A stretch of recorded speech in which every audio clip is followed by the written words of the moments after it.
Hey everyone, I'm Mike and I have opinions.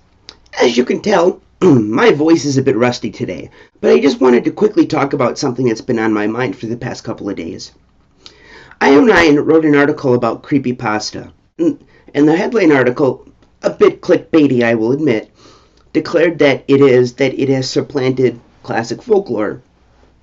Now, I do disagree with that only because I've actually studied folklore a little bit. But there is one thing that they are right about. Creepypasta is part of today's folklore.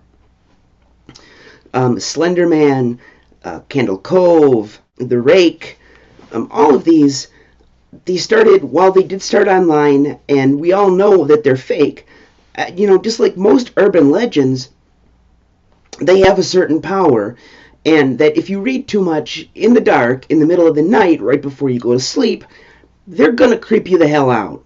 And I will be the first to admit that Slender Man has done this to me on more than one occasion. But I think the most important thing to take away from it is that people think that because of TV, because of radio, because of movies, things like folklore and urban legends, tend to go away.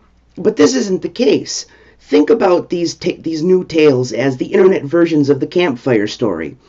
We all know these. We've all told them. We've all heard them. The hook on the handle of the car, the boyfriend's nails scraping on the top of the car as he's hanging dead from the tree, that kind of thing. Well, Slender Man and all of these, and the Rake, they're the same thing, except told in a different medium for a different generation. And I think it's important to note that these things don't replace classic folklore, they add to them. I mean, most folklore were used to explain natural phenomena, or were used to keep people busy in the case of disease. Read the story Strong Horse Tea and you'll know what I'm talking about. In the end, folklore cannot be replaced, it can only be added to.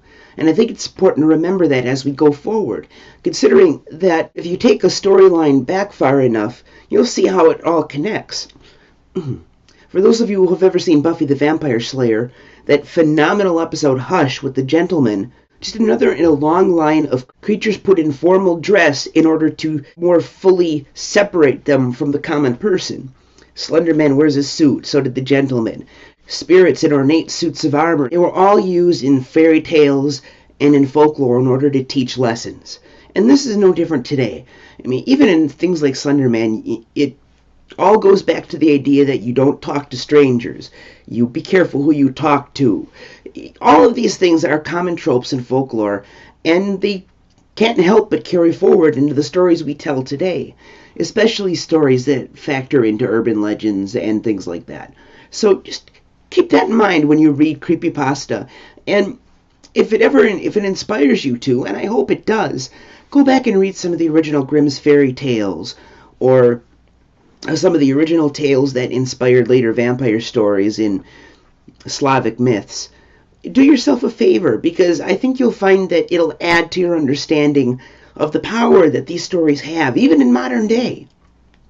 Well, on that note, I can feel my voice starting to fade even more, so you guys have a good weekend. Until Monday, I have opinions, and so should you.